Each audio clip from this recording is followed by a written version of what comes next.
Consider this, a news and information program recorded on the campus of the University of Nebraska at Omaha.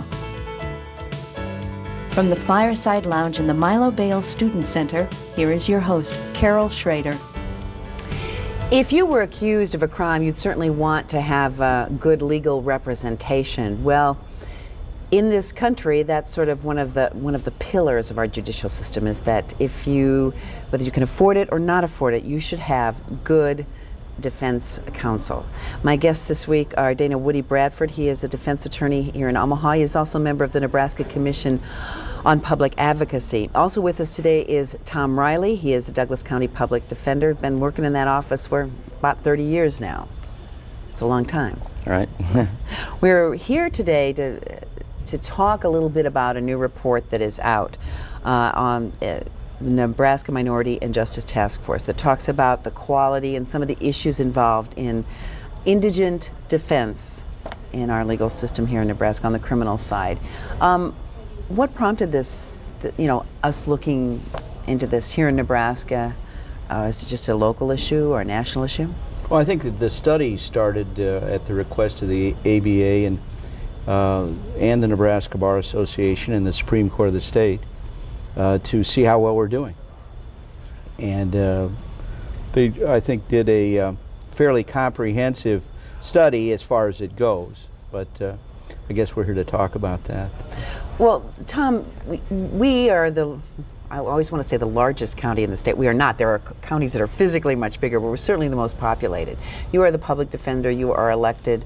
You basically handle, with some judicial involvement, I'm not quite sure what, but you basically handle who is going to defend the people who can't afford it in criminal cases. Is that correct? Yes, there's no judicial involvement from our office at all. Only if there's a conflict of interest does the court get involved in hiring or appointing another lawyer. And here in Douglas County, the county funds your office. So there's not an issue of can we afford legal counsel? Douglas County, County Board is the funding entity for the Douglas County Public Defender's Office, and I must tell you that they have been extremely sympathetic and responsive to the needs of across the board in the criminal justice system, including the indigent defense. The issue of public defenders, though, is that you're in the minority in this state. There's a lot of different kind of permutations and combinations, is there not? Well, there is, just because of the geographics of the state. In Omaha and Lincoln, Douglas and Lancaster County, elected public defenders, big offices, frankly, with a huge caseload, covering, from the juvenile court right on through the county court and district court. But in the rural part of the state, smaller counties in population, it is a difficult task sometimes to be able, and financially, to structure a system that works. And that's one of the difficulties that is facing the state right now. Well, theoretically, in Douglas County, raw numbers is the deal here. We have lots of people. We have a higher amount of crime. Therefore, we're going to have more cases. Now, when you get into the lesser populated counties, it's hard to, one big crime or big crime spree could sort of blow everything out of proportion and say, well, how are we going to defend these people? Look at Rulo. Years ago, that so-called cult that was down there, and Michael Ryan, and that was a big, convoluted, complicated criminal case. We had the bank robbery up in Norfolk, more recently, that involved 5 defendants, and there was an issue of could their office handle all those and remain not in conflict with the defense of each one of those separately. So you can't budget for something like that, can you? Well, no, and that's one of the reasons that the Commission on Public Advocacy came into existence. In fact, Richardson County is a great example, because it was based on that the legislature determined that it was in the best interest of the state and particularly indigent defendants in capital crimes and in very serious felony crimes to be able to call upon the commission for representation in counties where they may not be able to afford it. All right, so this this task force just completed this study. I'm not just. I mean, it came out in October, and I guess just hit the headlines this week. It said that we are doing better than we had been, but we still are lacking in some areas. And it went through the American Bar Association's 10 Principles of Public Defense Delivery and kind of rated the state on each one of those. To me, sitting at home watching the news and seeing, oh, we have a criminal trial, we have a murder case. I mean, why should we care about this? I mean, you guys, you're cooking along, you're doing a good job. If you were doing a bad job, there would be a million appeals and cases would be overturned right and left. So, you know, why should I worry? Well, I don't think that there's really that much of an issue. I think people are concerned. Okay, well, let's all get up and go home. No, I do. I'm convinced that most people, a vast majority of the people, want the criminal justice system to be fair. People don't take any, don't relish the thought of watching these people on TV who spent 30 years in prison, and then it's discovered that they are totally innocent. Conversely, people don't want individuals who are serial criminals walking the streets, and the only way to deal with this is to have a criminal justice system that's fair. So I really think that, broadly speaking, that people do care. Where it gets a little bit more difficult is when it gets down to, okay, now how are we going to do it? How much money are we going to spend on it? And the devil's always in the details. Okay, what about the issue of money? I mean, do the attorneys, do the people that advocate, the Advocacy Commission, Public Advocacy Commission, feel that, sure, we might be doing a good job, but how can we assure that there will be money when it's needed, whether it's in Douglas County, which is, the county takes pretty good care of that, or a state that has, you know, lack of funds or a poor economy? I mean, is the, you know, indigent defense going to suffer because of that? You know, you start with the basic proposition that a society takes care of the least of its citizens, the lesser of its citizens. We're judged by how well we do with those that are really disadvantaged. Take the commission's role in capital punishment cases. That's we came into existence to take on a capital case involving a defendant, indigent, has no resources, and probably is not a very attractive client, and who the public doesn't really have a lot loves to care to hate. about. Okay. Now, we're judged by how we take care of that client. But the counties have, the state by constitution has a responsibility for this, but the counties have and probably want to at least have the control over that. So how do they relate to you, this commission that has some state money and can make attorneys available? Well, you know, Tom's got a great thing going with the Douglas County Board, and I'm glad that that's the case. But, you know, in the real world, in a criminal case where a referral is made and it is not in a public defender situation, or it's in a conflicted public defender situation, the judge, the district court judge or the county court judge, makes that referral in Nebraska. And the difficult problem is a lot of times there is not a coordination between how the judge would refer the case, that is to a member of the private bar, and whether the county board wants to pay for it. So, you know, we're evolving now into the situation where, from the commission's point of view, we want to be able to go to the counties that can least afford a broad-based criminal defense and offer our services. And I might say offer our services to someone that judge may appoint too, that's a local person, because there's a friction. There's a friction there. You have the judges have people they trust to represent an indigent in a good manner, as a good defense lawyer, in their county, and they're somewhat resistant to say to hire the commission, and we've got to work through this and build that trust. But I think it's gradually happening. Tom, you've expressed some concern to me that this study might be one of the hidden agendas of some of the people involved in this study might be to have the state control public defense purse strings and offices?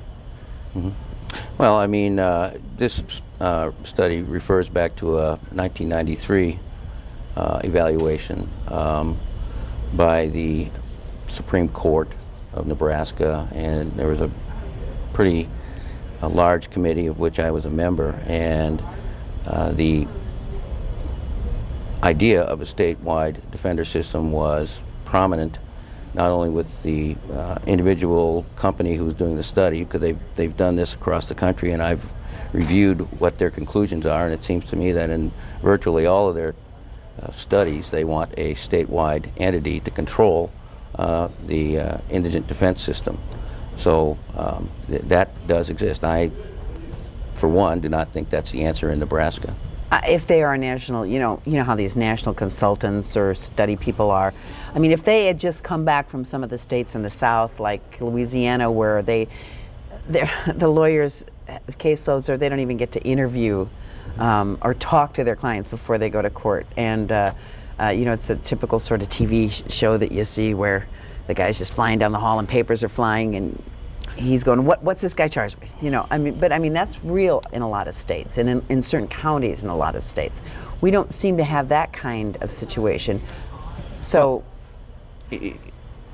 let me be perfectly candid. In the felony situation, like our office handled 2,300 felonies last year, and we have a very progressive system in Nebraska where the public defender, we go down to the police station every morning and interview the felony detainees to determine whether or not they need counsel, whether they've hired counsel, and to tell them that they're going to court that afternoon.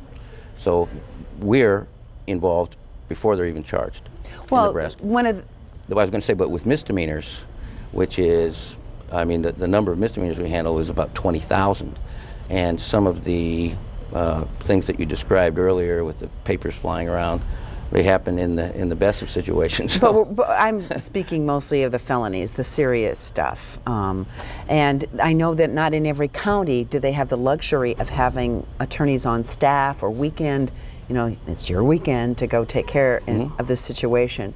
And the American Bar Association and to some degree the courts have shown some concern about this timeliness. We seem to be fine in some counties and not other counties. Is this an important issue? That I personally don't believe that you can have one size fit all. I can understand that there might be some concern as to how quickly a defendant is seen, and to that, and maybe there's some criticism to be made there. But I can see that being corrected with that criticism being made. I think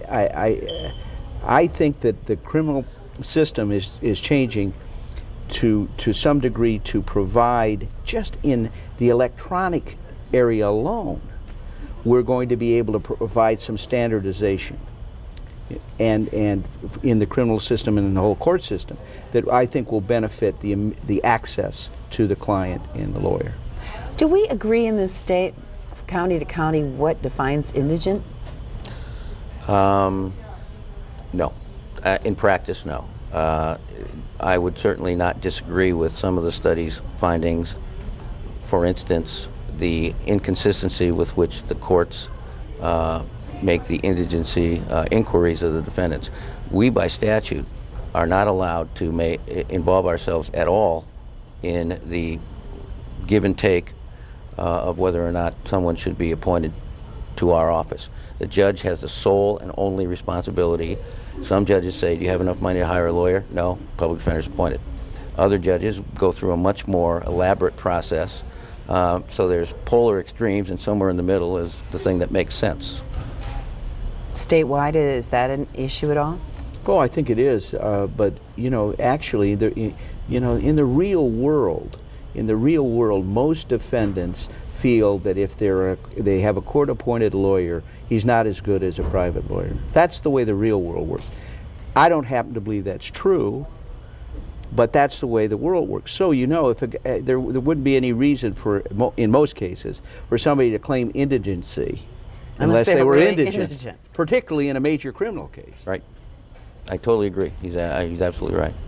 Okay, you mentioned that the Nebraska Public Advocacy Commission has attorneys available to assist, attorneys appointed to represent someone that needs a public defense, or just to go in with an attorney if they need some particular expertise and don't have it in their county. One of the things that the ABA says is that there shouldn't be just sort of an ad hoc basis of how they plan to do that. In other words, Tom knows, because he has a big department, that if we can't do this, then we do this. We go to plan B. And if this doesn't work, we go to plan C. In other words, there's sort of a regimen of options. This report suggests that when attorneys are chosen either locally or they go to you for help, there's not necessarily sort of a plan. Well, plans are difficult. I know, any plan. You make a plan and it gets blown up. I don't think there can be a plan. Here's what happens, and I'm going to take a pitch for the commission now. In a county that literally cannot afford a major criminal case, by that a major felony case, the commission would like to have the opportunity to have its lawyers available at no cost to that county or at a reduced cost to that county, knowing that the judge is going to make that decision. And the judge may want some local lawyer to have that job. And I understand that. Still, the local lawyer should have the option, and does have the option, to call on the commission if he or she needs some help. And gradually, if that teamwork starts working, hey, that's we're going to the be plan then. Yeah, that's the plan. Then that, okay. by habit and by option, knowing you have these options. There's more than one way to skin the cat, and I think Woody's right. When we were in this 1993 study, one of the other suggestions was that legislation be passed to allow counties to band together to pool their resources to have rural defender, similar to, as Woody well knows, there are judicial districts, the judges ride the circuit, so to speak, out in the western part of the state. A similar idea, I think, has merit, and maybe a combination of something like that, and the commission could respond to this problem in a way that both sides are satisfied. The local lawyers have some input, and then the expertise of the advocacy commission is also available. That's just, like I said, more than one way to skin the cat. There's one word in Nebraska that you cannot use if you want to sell anything, and that's the word mandatory. If you say something's mandatory, you're toast. And so when we get into a situation where it's mandated at all, you might as well take it and forget about it. It'll never happen. So are we evolving? I think so. Oh, sure. To meet the needs of almost a growing disparity in population. The eastern side of the state is just growing, and we seem to have more attorneys available in the systems that have evolved for us. That may just be the opposite situation in some of the other counties out west. It's a tough situation, there's no question about it. So this commission, I'm getting the feeling you're saying, because we have this commission now, it's not meant to usurp, but it's meant to solve some of these problems. Particularly the major crimes, the capital cases and major felony cases, wherein the cost is extreme to bring a defendant to trial. And those counties, frankly, are looking for ways to save money. You mentioned a thing that I think that is the idea, or the prevailing thought, is that public defense attorneys are, if you gotta take them, you will, but boy, they're not as good. I didn't mention that, he did. I did. Okay, but I think generally, I don't know if it's the media or just jailhouse talk or a combination of a million factors, but you say that is not true. Is it important for you to tell Nebraskans that are watching this, you never know if you're going to have to use this situation. We don't all have money at any given time, or if our child, young people do tend to get in trouble sometimes, that we have to immediately go out and mortgage the house or put up houses as collateral to at least get the ball rolling.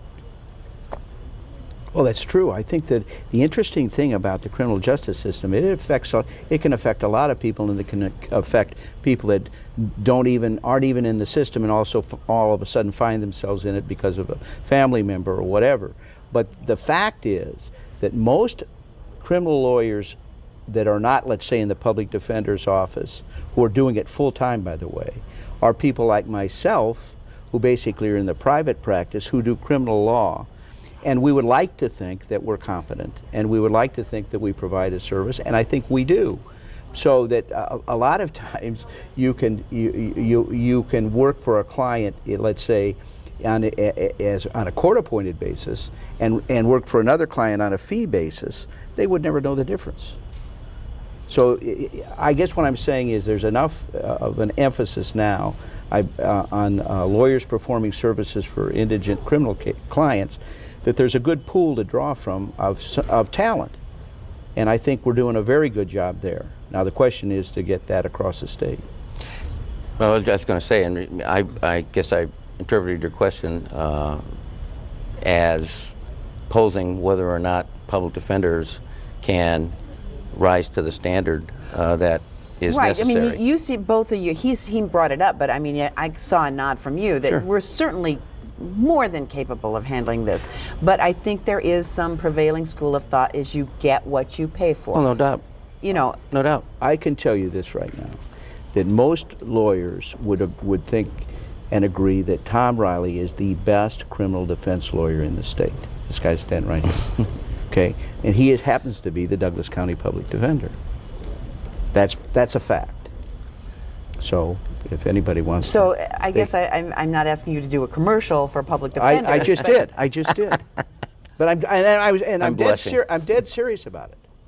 So I mean, we have a tremendous system in this state, in the public defender's office, in Lincoln Dennis O'Keefe, and others who have spent a lifetime in this business, and they are as good as they get. And we have an evolving system in the other counties that, with some options now because of the Public Advocacy Commission. But you don't have a secret agenda down there at the commission to No. take Well, over. I don't think they do. I'd like to really get to convince people that we're there, and they can use us, and we'd love to collaborate. And by you know. people, you mean judges and Sure, attorneys you bet.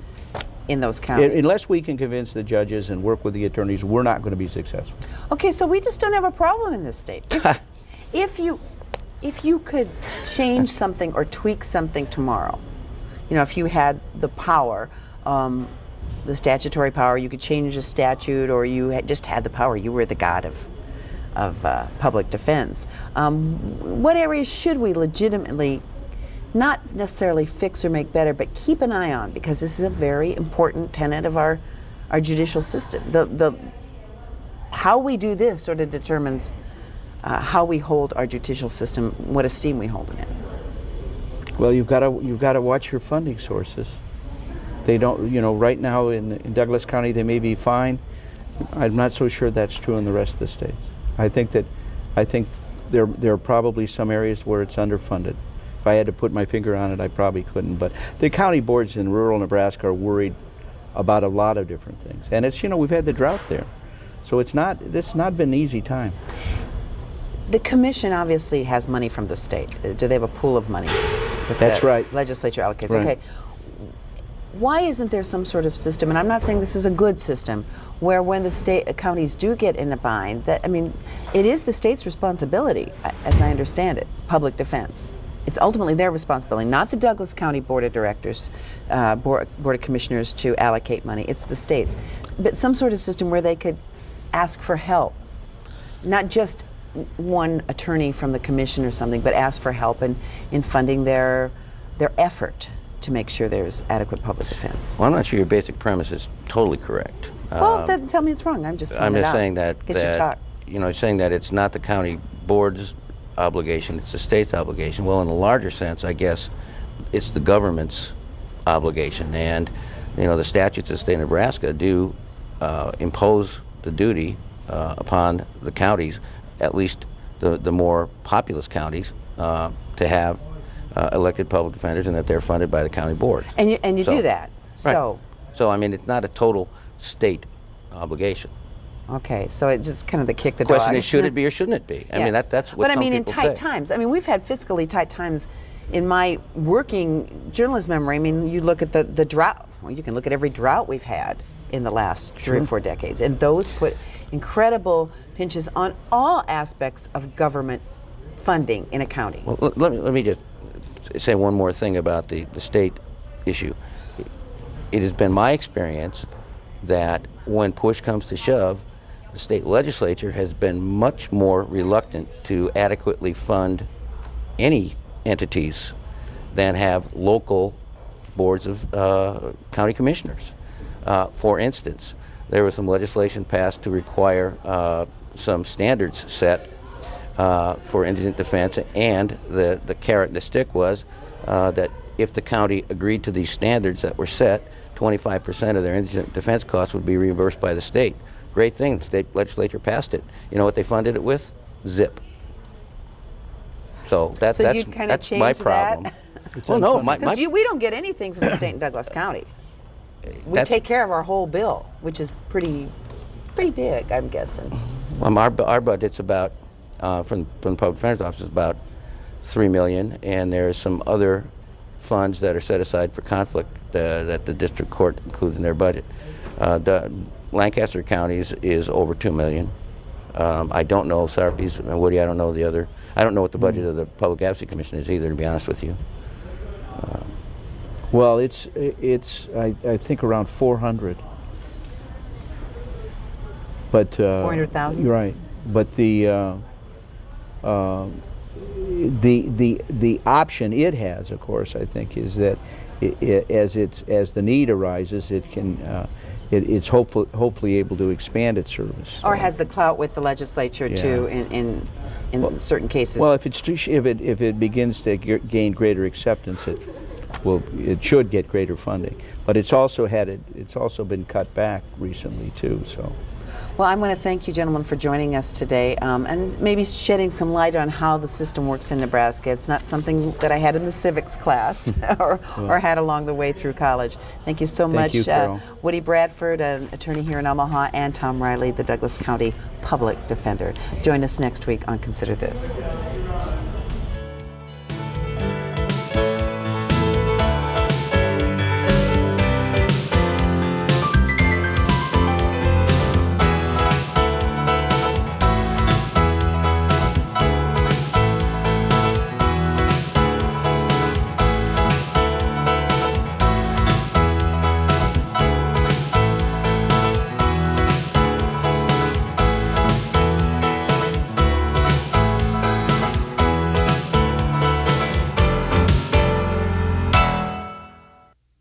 To view this edition of Consider This or past programs, visit our website at unotv.unomaha.edu.